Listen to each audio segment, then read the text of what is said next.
Hello everyone, welcome to our channel, and today we are going to continue the series of Insight IS Daily Current Affair of 20 of October 2020.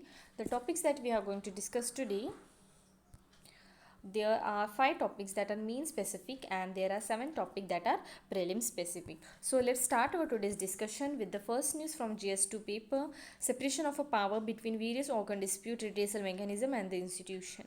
तो news है Jagan's leader attempt to coerce judiciary से जजेस body. तो context ऐसा है कि जो all India जजेस एसोसिएशन है हैज़ पास अ रिजोल्यूशन, उन्होंने रिजोल्यूशन पास किया है condemning the Andhra Pradesh chief minister Y Jagan Mohan Reddy letter against the supreme court justice N V Ramaiah as a deliberate attempt to scandalise and coerce the judiciary. ऐसा बोला गया है कि जो लेटर ने पास किया था किसने, चीफ मिनिस्टर ने, एंड वो लेटर था अगेंस्ट द सुप्रीम कोर्ट के जो जज है जस्टिस एन वी रामन्ना. ठीक है, and the letter was related कि ऐसा था उसमें कि it was something that is deliberate attempt to scandalise. हम स्कैंडलाइज मतलब हम बोल सकते हैं कि lowering the position okay of particular authority and coerce the judiciary. ठीक है, कोर्स्यू का मतलब हम ऐसे बोल सकते हैं कि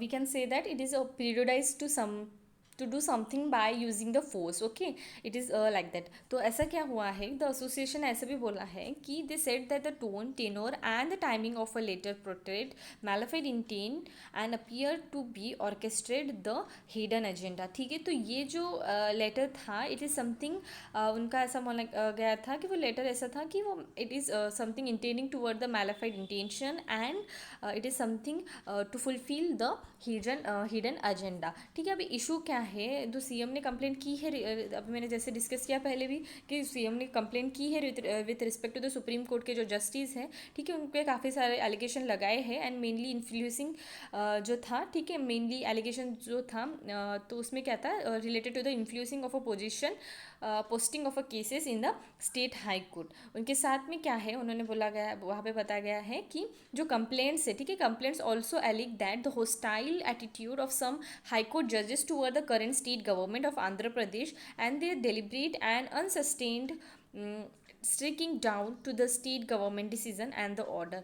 उसने ऐसा कहा गया कि काफ़ी सारा जो अभी हाई कोर्ट का जो एटीट्यूड दिखाई दे रहा है, it is something, it is hostile attitude and it is something that is contributing to the deliberate attempt to strike और to disagree the state government decisions and order. ठीक है, ऐसा भी एक कंप्लेंट में मेंशन था. ठीक है, and this amount to an equation of misconduct, corruption and political bias among the जजेस. तो ये कहीं ना कहीं हमें दिखा रहा है कि ये कहीं ना कहीं पॉलिटिकल बायस, उसके साथ साथ करप्शन और मिसकंडक्ट का केस दिखाई दे रहा है. अभी ये इशू क्यों इम्पॉर्टेंट है, ठीक है, though there have been a previous instant of such allegation against certain जजेस. ठीक है, ये पहली बार नहीं हो रहा है कि ऐसा कभी किसी जज पे एलिगेशन लगा हो, इसके पहले भी काफ़ी सारे एलिगेशन लग गए हैं. बट करंट सिचुएशन अगर देखा जाए तो ये करंट एलिगेशन जो है एक कॉन्स्टिट्यूशनल बॉडी ने लगाए हैं. ठीक है, चीफ मिनिस्टर ने लगाए हैं. इसलिए हम बोल सकते हैं कि ये जो एक ओपन कॉन्फ्लिक्ट अराइज हुआ है between the judiciary and the chief minister. ठीक है, but how are the allegation of a misconduct against जज डेल्ट विद. अभी ये एलिगेशन जो भी जजेस के अगेंस्ट लगते हैं तो उसको हम कैसे डील करते हैं. ठीक है, तो ब्रॉडली अगर देखा जाए तो जो भी कंप्लेंट्स होती है जजेस से रिलेटेड तो वो सॉल्व की जाती है. ठीक है, against any sitting of a जजेस. ठीक है, वो इम्पीचमेंट किया जाता है. ठीक है, अगर वो प्रूफ हो गया तो, अगर नहीं तो इन द हाउस प्रोसीजर. ठीक है, अभी यहाँ पे दिया है, मैं एक बार इम्पीचमेंट जो प्रोसेस होती है, ठीक है, मोस्टली तो प्रेसिडेंट के यहाँ पे हम इम्पीचमेंट बोलते हैं, रिमूवल ऑफ द प्रेसिडेंट. ठीक है, और जजेस का अगर केस देखा जाए तो अगर टर्म्स देखे जाए तो मोस्टली रिमूवल बोलते हैं, पर हम इम्पीचमेंट भी बोल सकते हैं. अगर इम्पीचमेंट प्रोसेस के बारे में अगर बताना चाहूँगी मैं आपको कि इम्पीचमेंट जो प्रोसेस होता है उसमें काफ़ी सारे कंडीशंस होते हैं. ठीक है, यहाँ पे लक्ष्मीकांत बुक का ही रेफर करके मैं आपको बता रही हूँ. ठीक है, तो क्या है इम्पीचमेंट प्रोसेस. ठीक है, इम्पीचमेंट प्रोसेस के बारे में अगर देखा जाए तो जो जजेस इंक्वायरी एक्ट है 1968 का, ठीक है, जजेस इंक्वायरी एक्ट, ओके, कब ईयर था 1968, वो रेगुलेट करता है related to the removal of a जजेस of a supreme court by the process of a impeachment. अभी कुछ स्टेजेस हैं, ठीक है, मैं पहला स्टेज अभी स्टेजेस एक बार बता देती हूँ इम्पीचमेंट प्रोसेस का। सबसे पहला है कि जो रिमूवल एक्शन होता है, ठीक है, रिमूवल मोशन होता है, वो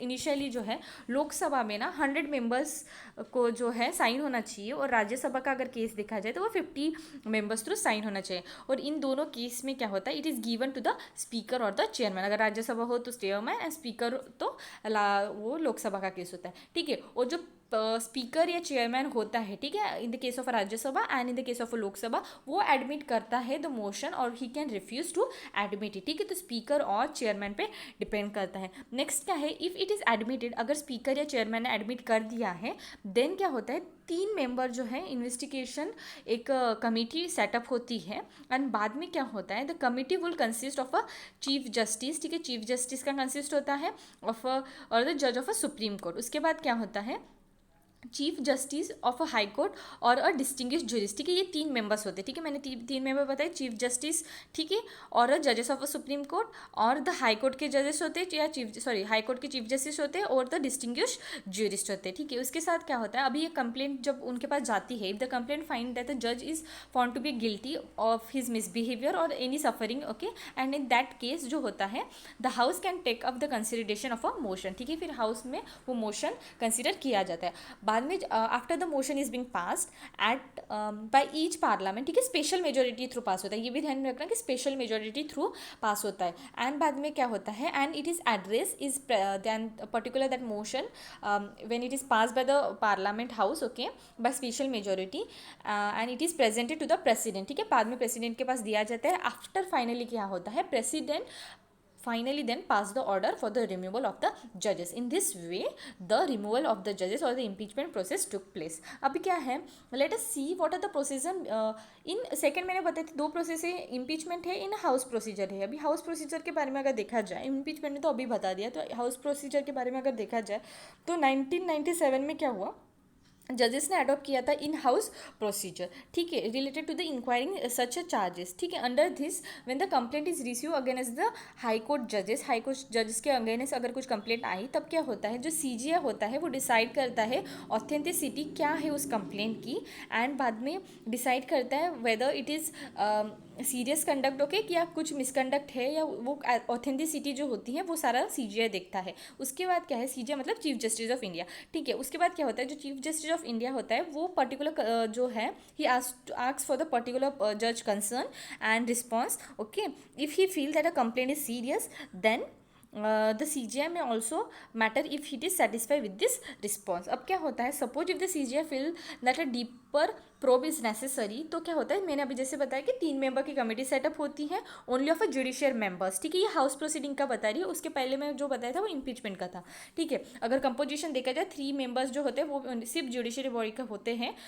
composition of this 3 member committee depend upon the position of a जजेस, ठीक है, पोजिशन क्या हो जज की, उसके अकॉर्डिंग जो है कंप्लेंट जिसके अगेंस्ट फाइन हुई है ना, उसके पोजिशन के अकॉर्डिंग जो है वो कमेटी सेटअप की जाती है, इंक्वायरी होल्ड करती है, एंड बाद में क्या होता है, एक फॉर्मल मतलब जो भी इंक्वायरी है वो टेक प्लेस करती है, and it is not a formal judicial inquiry involving the examination of a witness. उसके बाद क्या है, द कमिटी के पास दो type they can give 2 kind of recommendation. पहला अगर देखा जाए, 1 where it deem the misconduct as a serious enough to require a removal of office, और that it is not a serious enough to warrant a removal, ठीक है। तो बाद में रिकमेंडेशन दी जाती है, मगर अगर 2 केस होते हैं, पहला केस अगर उन्होंने फाइंड किया कि it is a serious crime और द सीरियस केस, देन जो है रिमूवल करना चाहिए। अगर सेकंड केस अगर वो सीरियस ना हो तो रिमूवल करने की उतनी नीड नहीं है, ठीक है। Action taken on the recommendation of the committee, ठीक है। उसके बारे में अगर देखा जाए, if the committee deem the charges against जजेस इज जेन्युइन, ठीक है, जेन्युइन चार्जेस है, देन द कंसर्न जज जो होता है he has been urge to resign from his post, okay, और he can seek a voluntary retirement. उसके बाद क्या होता है, इफ द जज इज विलिंगली टू क्विट, अगर जज विलिंग खुद से ही क्विट करना चाहता है, तो चीफ जस्टिस ऑफ जो हाई कोर्ट होते हैं can consult and he will can withdraw the judicially work from him. And बाद में देखा जाए तो एग्जीक्यूटिव होता है, दैट इज हमारा अगर प्रेसिडेंट देखे जाए या prime minister or form inform किए जाते हैं सिचुएशन के बारे में, and they further accept the process of a impeachment, and if the misconduct done on warranty removal the जज विल बी एडवाइज अकॉर्डिंगली। ठीक है। Concern against the manner of the release of the letter in the public domain. अभी public domain में क्या concern arise कर सकता है इस लेटर की वजह से? तो पहला बात है ऐसी है, the public disclosure of this letter will compromise the dignity of and the dignity independence and the majesty of a top court and the Andhra Pradesh high court. ठीक है, ये कहीं ना कहीं अगर पब्लिकली डिस्क्लोज हुआ है ये जो लेटर, ठीक है, तो इसके वजह से ये कहीं ना कहीं क्या होगा, जो डिग्निटी है, ठीक है, जो एक ऑनर है, इंडिपेंडेंस मेजेस्टी जो है हमारी टॉप हाई कोर्ट लेके, ठीक है, जो भी हाई कोर्ट्स और जो भी टॉप कोर्ट, कहीं ना कहीं डिग्निटी को कॉम्प्रोमाइज़ करना पड़ेगा। और ये कहीं ना कहीं it's something the case which amounts to scandalising the judiciary in the eyes of a people. ठीक है, कहीं ना कहीं जो एक इमेज है पीपल के सामने जुडिशरी की, वो कहीं ना कहीं स्कैंडलाइज होगी। ठीक है, because it is consider to be a sensationalisation. Okay, and उसके बाद और अगर हमने वो कुछ केसेस देखा जाए, ठीक है, ये कहीं ना कहीं ये क्या अराइज होगा, एक जो फेथ होता है जुडिशरी में और रूल ऑफ लॉ में, वो कहीं ना कहीं कम हो सकता है। कॉन्स्टिट्यूशनल प्रोविजन देखे जाए तो आर्टिकल 121 और आर्टिकल 211 जो है इंडियन कॉन्स्टिट्यूशन के, एक्सप्रेस करते हैं that a parliament and the state legislator कि वो डिस्कस करे जो भी कंडक्ट है रिलेटेड टू एनी जजेस। ठीक है, ये जो आर्टिकल्स है वो ध्यान में रखना। और ये वहाँ पे बताया गया है कि beside the SC in a रविचरण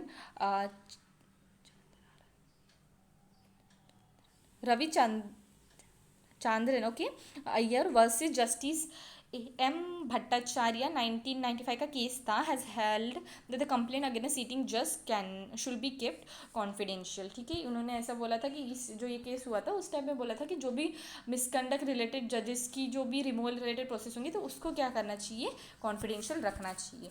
ठीक है, अब क्या है नेक्स्ट न्यूज़ देखा जाए तो national company law appellate tribunal के बारे में है। तो कंटेक्स ऐसा है कि जो national company law appellate tribunal है, उन्होंने डिसमिस किया है एक appeal against the Siemens Gamesa renewable power private limited over alleged non payment of a settlement due. तो non payment of settlement due related जो एलिगेशन एलेग लगा था, ठीक है, उसको डिसअप्रूव किया है national committee law appellate tribunal ने। ठीक है, कंस्टिट्यूट हुई थी किसके जो कंपनी एक्ट है 2013 के अकॉर्डिंग। एंड क्या कौन से फंक्शन से उनके अगर देखा जाए तो NCLT, ठीक है, ये है अंडर द सेक्शन 61 जिसका है किसका जो इंसॉल्वेंसी बैंक करप्सी कोड है 2006 के अंडर। ठीक है, insolvency and bankruptcy code of India के सेक्शन 202 एंड सेक्शन 212 में है of IBC and the competition commission of India. ठीक है, ये तीनों के अगेंस्ट में जो है it hire the appeal against this particular case. ठीक है, ये हमें अब क्या है कंपोजिशन अगर देखा जाए तो प्रेसिडेंट जो होता है ऑफ ट्रिब्यूनल एंड जो चेयरपर्सन होता है, chairperson of the end the judiciary member of the appellate tribunal जो है वो अपॉइंट हो जाते हैं after the consultation of a chief justice of India. ठीक है, एंड मेंबर देखा जाए, ठीक है, member of a tribunal and the technical member जो होते हैं वो एक सिलेक्शन कमेटी के अकॉर्डिंग ही रिकमेंडेड किए जाते हैं। तो सिलेक्शन कमेटी में कौन कौन होते हैं, चीफ जस्टिस होते हैं of India and his nominee as a chairperson, और होते हैं सीनियर मोस्ट जज जो होते हैं सुप्रीम कोर्ट के, और द चीफ जस्टिस होते हैं हाई कोर्ट के मेंबर्स। ठीक है, उसके बाद देखा जाए secretary in the ministry of corporate affairs, वो भी मेंबर्स होते हैं। Secretary of minister of law and justice, secretary in the department of finance in the ministry of finance. ठीक है, एलिजिबिलिटी देखा जाए चेयरपर्सन की क्या होती है, ही और शी जो भी हो, ठीक है, शुल बी द जज ऑफ अ सुप्रीम कोर्ट और shall be the chief justice of a high court. ठीक है, जुडिशियल मेंबर्स देखा जाए तो हाई कोर्ट के जज होने चाहिए और एक जुडिशियल मेंबर चाहिए of a tribunal for a 5 year और मोर। टेक्निकल अगर मेंबर्स देखे जाए तो जो person has to proven its ability, integrity and the standing having a special knowledge and experience in such field। ठीक है, ये जो फीचर्स हैं वो एलिजिबल करते हैं पर्टिकुलर पर्सन को इस में ट्रिब्यूनल में शामिल होने के लिए। ठीक है, अभी टर्म्स देखा जाए तो चेयरपर्सन जो होता है उन एंड जो मेंबर्स होते हैं 5 साल के लिए अपॉइंटेड होते हैं and they have also as a provision of a reappointment for additional 5 year. ठीक है, अब नेक्स्ट न्यूज़ देखा जाए IFSCA introduce framework for regulation sandbox. तो जो international financial service centre authority है, ठीक है, ये IFSCA, तो उन्होंने क्या किया है, रिसेंटली इंट्रोड्यूस किया है एक framework for a regulatory sandbox. Firstly हम जानते हैं कि रेगुलेटरी सैंडबॉक्स क्या होता है। ये होता है, it is a safe harbour where business can test innovative product under relax regulatory condition. ठीक है, तो भी बिजनेसेस होते हैं तो वो अपना कोई जो प्रोडक्ट हो, इनोवेटिव प्रोडक्ट, वो एक रिलैक्स रेगुलेशन के साथ चेक कर सकते हैं। ठीक है, तो उसको हम बोलते हैं regulatory sandbox. Typically participating companies release new product in a control environment to a limited number of a customer for a limited period of time. ठीक है, तो इनिशियली जो भी पार्टिसिपेट कंपनी होती है, ठीक है, जो भी एक इनोवेटिव प्रोडक्ट का टेस्टिंग करती है, ठीक है, तो इनिशियली वो जो प्रोडक्ट होता है, दो न्यू प्रोडक्ट जो है एक कंट्रोल मैनर या कंट्रोल इन्वायरमेंट में कंडक्ट किया जाता है। ठीक है, और लिमिटेड नंबर ही कस्टमर्स रहते हैं और लिमिटेड पीरियड ऑफ टाइम को initially, okay, in the initial stage वो ऐसा होता है। ठीक है, now under the new framework release, ठीक है, अभी ये न्यू फ्रेमवर्क जो रिलीज़ किया उसके अंदर अगर देखा जाए तो क्या क्या फीचर्स है। तो सबसे पहला है कि रेगुलेटरी जो सैंडबॉक्स है जो ऑपरेट किया जाएगा within IFSC located at the gift city. अभी गिफ्ट सिटी क्या है पहले वो बता देती हूँ, then I will discuss the framework. ठीक है, जस्ट अ मिनट। अभी ये देखा जाए तो गिफ्ट सिटी क्या है, it is a central business, okay, business district है जो बिल्ड किया है बिटवीन अहमदाबाद एंड गांधीनगर इन गुजरात। ठीक है, अभी मेन पर्पज क्या है, ठीक है, गिट्स का HGIT, जस्ट अ मिनट।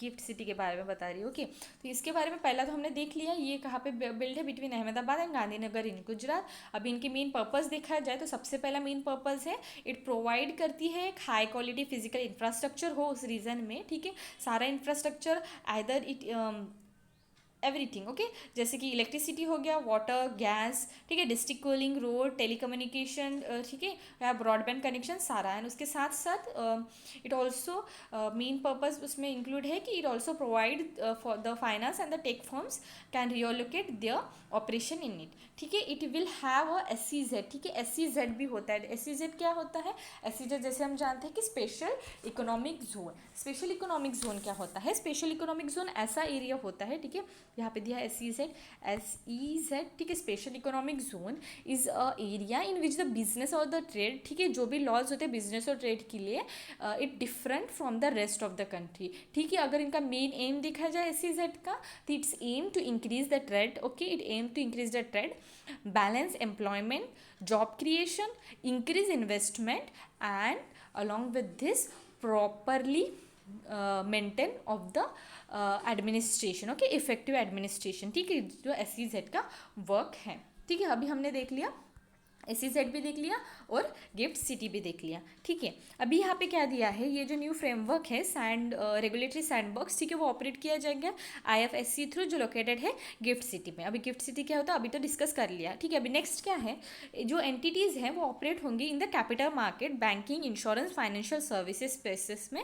ठीक है, एंड इसके साथ साथ they shall be guaranteed certain facilities and the flexibility to the experiment in the innovative fintech solution in the live environment with a limited set of a real customer for a limited time frame. ठीक है, तो initially जो भी ये किया जाएगा, ठीक है, लाइव इन्वायरमेंट उनको प्रोवाइड किया जाएगा और काफ़ी सारी फ्लेक्सिबिलिटी रहेंगी to conduct that innovative experiment, okay, and limited set of rules रहेंगे एंड लिमिटेड टाइम फ्रेम में। ठीक है, this features shall be fortify with necessary safeguard for investor protection and the risk mitigation. ठीक है, ये features ये जो framework है इसमें काफ़ी सारे अच्छे फीचर्स है, जैसे कि it will be fortify with necessary safeguard provide किया जाएगा for the investor protection and the risk mitigation. ठीक है, about the international financial service authority के बारे में देखा जाए तो ये सैचुरेटेड स्टैट्यूटरी बॉडी थी जो 2020 में इस्टेब्लिश हुई थी, department under economic affairs and ministry of finance, headquarter Gandhinagar Gujarat. Roles देखे जाए इसके, इनका मेन फंक्शन देखा जाए तो ये क्या करते हैं, to develop and regulate the financial product, financial services, financial institute located form in the international finance service centre in India. तो यहाँ पे जो फॉर्म होते हैं international finance service in India, centre in India, तो इसमें जो है जो फंक्शंस हैं, फाइनेंशियल प्रोडक्ट्स, फाइनेंशियल सर्विसेज और फाइनेंशियल इंस्टीट्यूशन, इन सब को डेवलप करना और रेगुलेट करना इनका एक फंक्शन है। उसके साथ साथ ये जो अथॉरिटी होती है, ठीक है, they can exercise the power of RBI, ठीक है, RBI की पावर एक्सरसाइज कर सकते हैं। उसके साथ साथ सेबी, ठीक है, जो सिक्योरिटी बोर्ड ऑफ इंडिया होता है, ठीक है, सेबी मतलब, then is IRDAI, that is insurance regulatory and development authority of India, and PFRDA, ठीक है, pension firm regulatory and development authority, ठीक है, इन सारे के जो पावर है, ठीक है, the authority has to exercise और they can empower to exercise the power of this particular institution in respect to the कौन से फैक्टर्स, जो फाइनेंशियल सर्विसेज हो गया, फाइनेंशियल प्रोडक्ट हो गया, फाइनेंशियल इंस्टीट्यूशन हो गया। कंपोजिशन मैंने अभी बताया था, सॉरी बता दी हूँ कि चेयरपर्सन होता है, 1 मेंबर ईच नॉमिनेट किया जाता है, किन के थ्रू, RBI के थ्रू, ठीक है, सेबी के थ्रू, IRDA के थ्रू और FPARDA के थ्रू, ठीक है, और दो जो मेंबर्स होते हैं, बाकी दो मेंबर्स जो होते हैं वो dominated by the central government and to other whole time and और अ फुल टाइम और अ पार्ट टाइम मेंबर्स होते हैं। 3 year term subjected है for the reappointment, and can IFSC be set in the special economic zone। तो अगर मैंने अभी बताया था स्पेशल इकोनॉमिक जोन, ठीक है, तो जो स्पेशल इकोनॉमिक जोन एक्ट है, ठीक है, 2005 का अलाउ करता है जो IFSC होते हैं इन SEZ हेड, ठीक है, तो ऐसे IFSC को SEZ में मतलब जो है पावर रहती है कि वहाँ पे सेट कर सकते हैं, ठीक है, और SEZ जो है after the approval of a central government का अप्रूवल के बाद। अभी नेक्स्ट न्यूज़ क्या है, घर तक फाइबर स्कीम। तो रिसेंटली गवर्नमेंट ने, ठीक है, as per the government data के अकॉर्डिंग क्या है, जो घर तक फाइबर जो स्कीम है is of a slow start हुई है इन बिहार, ठीक है, द फर्स्ट स्टेट है जिन्होंने एम किया है टू कनेक्ट करने के लिए 45,945 villages by the March 31st। Status देखा जाए currently to connect all the villages by 31 March, okay, the state should need, सबसे पहले अभी इनको इतना सारा जो एरिया है, ठीक है, इतने सारे विलेजेस उनको कवर करने हैं, ठीक है, बिहार को, तो उनको सबसे पहले नीड क्या है, तो उनको सबसे पहले they have to dig a trenches, ठीक है, dig a trenches, okay, okay, dig a trench करना पड़ेगा, ठीक है, ट्रेंचेस मतलब खड्डा, मतलब पता है ना आपको, जो मिट्टी में हम इतना अगर ये बनाते हैं, ठीक है, होल करते हैं तो उसको हम बोलते हैं, ठीक है, ट्रेंचेस को डिग करना, देन उसमें केबल लाई करना एंड प्रोवाइड करना connectivity to the average to 57 villages daily, and monthly अगर एवरेज देखा जाए तो 7500, ओके। अगर however every nearly a month after the scheme was inaugurated, optical fibre cable has been laid only in इतने village तक वो तक पहुँचा है October 14 तक, ठीक है, एंड पर डे अगर देखा जाए तो 181। अब क्या है स्कीम के बारे में देखा जाए, सितंबर लास्ट ईयर में मतलब उसका लॉन्च हुआ था। एम देखा जाए तो हाई स्पीड जो इंटरनेट सर्विस है वो सारे जो विलेजेस हैं वहाँ पे जितने एम है, ठीक है, एम्ड विलेज उनमें कनेक्ट करना, ठीक है। टारगेट देखा जाए अंडर द स्कीम जो बिहार है, ठीक है, has to provide list 5 fibre to the home connection per village, ठीक है, 5 फाइबर्स होने ही चाहिए, ऐसा उनका एम है, ठीक है। वाइल उसके साथ साथ they should have at least 1 wifi hotspot भी रहना चाहिए उस विलेज में, ठीक है, पर विलेजेस के अकॉर्डिंग। इंप्लीमेंटेशन देखा जाए तो ये एग्जीक्यूट किया जाएगा, जॉइंटली मिशन है, ठीक है, department of telecommunication, ministry of electronic and information technology and common service centre. अब क्या है next news, why does air pollution rise in October every year. अभी हर साल अक्टूबर के टाइम पे एयर पोल्यूशन क्यों इंक्रीज होता है, तो एयर पोल्यूशन इन दिल्ली, ठीक है, and the whole Indo Gangetic plain is complex phenomena that is dependent on various factor, but every October in Delhi air quality start to deep, ठीक है, तो एयर क्वालिटी जो है it start to deepen, okay, it start to deepen every October. क्यों होता है, ठीक है, जैसे दिल्ली में और इंडो गैग्नेटिक जो प्लेन है वहाँ पे तो हमेशा ही मतलब एयर पोल्यूशन रहता ही है, और ये जो एयर पोल्यूशन है वो काफ़ी सारे फैक्टर पे डिपेंड करता है, पर हर साल अक्टूबर में ही क्यों ये राइज होता है, तो इसके रिलेटेड काफ़ी सारे फैक्टर्स है। सबसे पहला है कि विड्रॉल ऑफ अ मानसून, ठीक है, जैसे हम जानते हैं मानसून जो है, ठीक है, ड्यूरिंग मानसून क्या होता है, प्रिविलेंट डायरेक्शन जो होती है विंड की, ठीक है, इट इज़ ईस्टरवर्ड, ठीक है, अभी मैं बताती हूँ नॉर्थ ईस्ट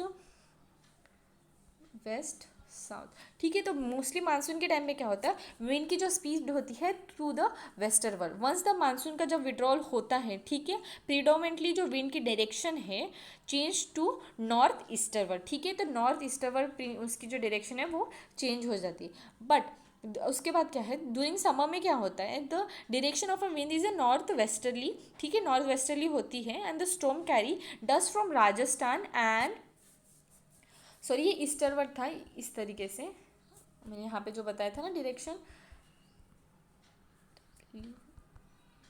ठीक है, ये ईस्टरवर्ड ऐसा, ठीक है। तो अब क्या है, ड्यूरिंग समर में क्या होता है, जो डायरेक्शन होती है वो मोस्टली नॉर्थ वेस्टली होती है, ठीक है, नॉर्थ वेस्टवर्ड, ठीक है। तो अब क्या है, द स्टॉर्म जो होता है मोस्टली जो आता है राजस्थान में, वो सारा जो डस्ट है, ठीक है, sometime from even from the Pakistan और अफगानिस्तान, वो भी जो होता है इस साइड में आता है, ठीक है।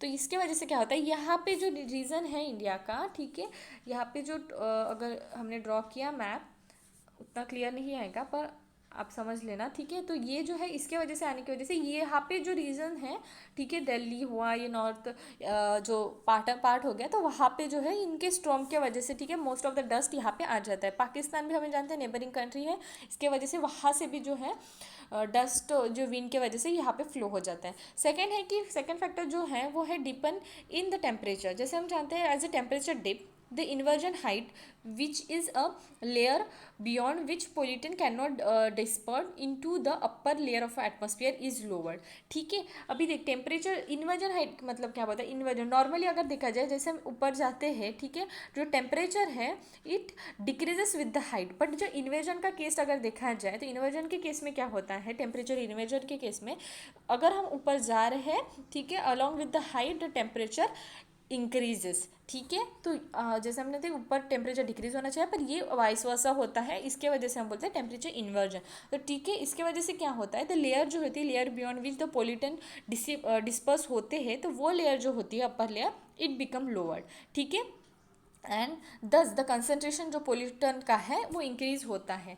एंड थर्ड फैक्टर अगर देखा जाए winds, high wind speed obviously जो है they can very effective as a dispersing pollutant, ठीक है। हाई विंड स्पीड होती है but winter bring a dip in the wind speed overall compare to the summer, ठीक है।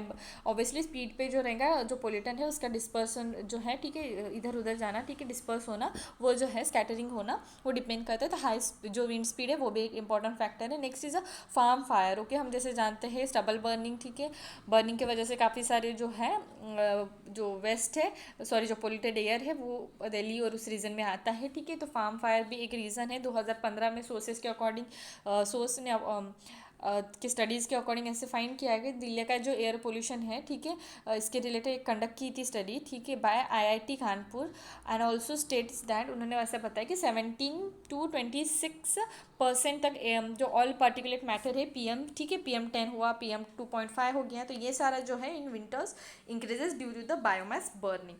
बाद में है डस्ट पोल्यूशन। अब क्या है, dry cold weather means dust is prevalent in the entire region, ठीक है। अगर वेदर जो है ड्राई और कोल्ड रहा तो ऑब्वियसली डस्ट जो है वो प्रेविलेंट है, विच we do not see in the rainy days because between the June and October dust जो pollution है contribute करता है 56% to the PM10 को and जो particulate matter 10, okay, and PM2.5, and the top contributor अगर देखा जाए तो it is being from the road 38% of a PM 2.5 concentration. Next is a vehicular pollution. A vehicular pollution is also contributor to the air pollution. Second main cause होता है winter में, according to the IIT Kanpur के according 2.5 जो है PM2.5 particular matter 2.5 20% तक जो है दिखाई देता है due to the vehicular pollution. अभी मेजर्स क्या है, काफ़ी सारे मेजर्स लेने पड़ेंगे ऑब्वियसली एयर क्वालिटी को इम्प्रूव करने के लिए। सबसे पहला है improve the public transport, limit करना पड़ेगा number of polluted vehicle on the road, जैसे दिल्ली गवर्नमेंट ने वैसे भी स्टार्ट किया है ऑड इवन स्कीम, जैसे हम पता है काफ़ी बार न्यूज़ में थी, लास्ट ईयर भी काफ़ी टाइम पे तक न्यूज़ में थी, ठीक है, वो भी एक बहुत अच्छा इनिशिएटिव है, ठीक है। Introducing less polluting fuel, stick emission regulation, ठीक है। अभी ईवी का भी मतलब इलेक्ट्रिक व्हीकल का भी एक मेन आया है, तो वो भी कहीं ना कहीं जो है एयर पोल्यूशन, ठीक है, व्हीकुलर पोल्यूशन जो होता है ड्यू टू फ्यूल, वो भी रिड्यूस हो जाएगा, ठीक है। उसके बाद है improve the efficiency in the thermal power plant and industries, moving from a diesel generated to the roof top solar, ठीक है। जनरेटर से ज़्यादा हम रूफ टॉप सोलर को ज़्यादा प्रीफर करना चाहिए, ऐसा एक मतलब हम मेजर ले सकते हैं, इंक्रीज कर सकते हैं। रिन्यूएबल एनर्जी का यूज़ करना, clean renewable energy, electric vehicle मैंने अभी बताया, ठीक है। Removing the dust from the road, regulating construction activity, stop biomass burning etcetera. अभी फैक्ट रिलेटेड टू प्रीलिम्स, ठीक है। एक न्यूज़ थी, ग्रैंड आईटीसी चैलेंज, तो ये रिसेंटली जॉइन मतलब लॉन्च हुई थी बाय द नेशनल जल जीवन मिशन, ठीक है। इट इज़ अ पार्टनरशिप है with the ministry of electronics and telecommunication. Objective देखा जाए तो इनका ऑब्जेक्टिव ऐसा है कि वो क्रिएट करेंगे innovative modular and a cost effective solution to develop, क्या डेवलप करने के लिए, smart water supply measurement and monitoring system to deployed at the village level. अभी इस मिशन का अगर फोकस देखा जाए तो है कि to service delivery rather than mere creation of infrastructure, ठीक है। आप सर्विस डिलीवरी पे ज़्यादा फोकस होगा as compare to the creation of the infrastructure. अगर बेस्ट सॉल्यूशन देखा जाए तो कैश प्राइस जो है उनको 50 लाख तक दी जाएंगे एंड रनर अप को भी जो है 20 लाख तक कैश प्राइस दी जाएंगे, आईसीटी ग्रैंड चैलेंज, ठीक है। अब क्या है, country first multi modal logistic park, ठीक है। ये first ever multi modal logistic park है जो आसाम में बिल्ड किया है। पार्क में क्या है खासियत कि इन्होंने the park has provide with a direct connectivity to air, road, rail and a water way, ठीक है। ये चारों जो है हमारे ट्रांसपोर्ट मेथड्स वो सारे कनेक्टिविटी करते हैं इस पार्क को, ठीक है। It will be develop under the ambitious Bharatmala परियोजना के अंडर में ये डेवलप होने वाला है, ठीक है। पार्क एसाफोटीडा, ठीक है, जिसको हम हींग बोलते हैं, ठीक है। एक कॉमन इंग्रेडिएंट है most of the Indian kitchen में, ठीक है। हींग जो है इंडिया में कल्टीवेट नहीं होता है। अगर देखा जाए तो हींग का इंपोर्ट किया जाता है ₹600 करोड़, ठीक है। एंड एक ये पेरेनियल प्लांट है, ठीक है। एक प्लांट का अगर खासियत देखा जाए तो प्लांट स्टोर करता है most of the nutrient inside the deepen fleshy root, ठीक है। एंड एस्फोडिया टीडिया, ठीक है, इसको बोलते हैं। And it is a endemic to Iran and Afghanistan, endemic है, ठीक है। मोस्ट ग्लोबली सप्लायर है इसके हींग के। And it thrive in dry and a cold desert cloud condition, ठीक है। इस कंडीशन में वो ज़्यादा ये रहते हैं। एंड अगर देखा जाए न्यूज़ में क्यों था, तो साइंटिस्ट जो है of CSIR institution of Himalayan bio resources Palampur, तो उन्होंने क्या किया है, are now on the mission, कि उनका मिशन है कि इंडियन हिमालय में वो हींग का ग्रो करे। फर्स्ट सैपलिंग जो है has been planted, Himachal Pradesh में वो प्लांट हुई है कावारिंग विलेज में in Lahul village valley last week, ठीक है। हिंग का प्रोडक्शन प्लेस इन न्यूज़ में थी फिजी, ठीक है। एक आइलैंड कंट्री है इन मेलेनेशिया, ठीक है, part of a ocean in south Pacific ocean, okay. And about देखा जाए तो 1100 नॉटिकल माइल्स है नॉर्थ ईस्ट में ऑफ अ न्यूजीलैंड, ठीक है। तो फिजी जो है, ठीक है, इसमें एंड वो फिजी जो है it consist about more than 300 islands. Next है Asaram, sorry sorry for the mistake, Assam Mizoram boundary issue, ठीक है। ये डिस्प्यूट था between the notification of 1875 that differentiate लो sorry Lushai hill from the plain of a Cachar, ठीक है। And another of 1933 that demarcate a boundary between the Lushai hill and a Manipur. जैसे हम जानते हैं कि इनिशियली क्या था, आसाम ही एक स्टेट था जिससे बाइफर्केट होके मिजोरम भी स्टेट बना। काफ़ी सारे जो नॉर्थ ईस्टर्न स्टेट्स है वो आफ्टर द बाइफ्रिकेशन, तो काफ़ी सारे जो डिस्प्यूट है वो हमेशा ही चलते आ रहे हैं। तो इस बार क्या है, जो नोटिफिकेशन 1980 सॉरी 1875 में साइन हुई थी, ठीक है, इसके मिजोरम और आसाम बाउंड्री पे, ठीक है, जो डिफ्रेंशिएट करती है लॉशी हिल और जो प्लेन है शाचर का, ठीक है, उसमें जो है बाउंड्री डिस्प्यूट अराइज हुआ है। लोकेशन अगर देखा जाए तो मिजोरम की border Assam Barak valley, both border Bangladesh, okay, both states बहुत जो है border with the Bangladesh. And next next news is Malabar naval exercise, ठीक है, ऑस्ट्रेलिया ने ज्वाइन की है, Australia is well join the Malabar 2020 naval exercise, जो कंसिस्ट की जो है मतलब कंडक्ट की जा रही है by India, Japan and USA, और वो नेक्स्ट मंथ में हेल्ड होने वाली है, ठीक है, ऑस्ट्रेलिया इसमें ज्वाइन करने वाला है, ठीक है, India, US, Japan, sorry sorry for the mistake. तो ये जो है इन चारों के बीच, इन तीनों इनिशियली तो थे इसी एक्सरसाइज में, बाद में ऑस्ट्रेलिया ने ज्वाइन कर दिया। अब क्या है, Australia has been the first requested to join more than 3 year ago, तो ये रिक्वेस्ट उन्होंने पहले की थी 3 year ago, okay. Next is a pearl river century, इसके बारे में है। पर्ल रिवर सेंचुरी जो है इंक्लूड करती है Hong Kong, Macau as well as a mainland जो है Chinese city of Shenzhen, Guangzhou and Dongguan, ठीक है, ये 3 प्लेसेस को जो है ये सेंचुरी जो है इंक्लूड करती है। न्यूज़ में क्यों था, तो जो चाइनीज पिंक डॉल्फिन है are making a come back in this century, ठीक है, सेंचुरी में ये जो पिंक डॉल्फिन है is making to it is going to come back, ऐसा बोला गया है। One of the most heavily industrialise area of the earth, ठीक है, यहाँ पे दिया है मैप में। ये जो रिवर स्टूरीज हैं ये चाइना के प्रोविंसेस से हैं, ये हांगकांग है, ठीक है। अब in this way we conclude our today section. Have a nice day, thank you.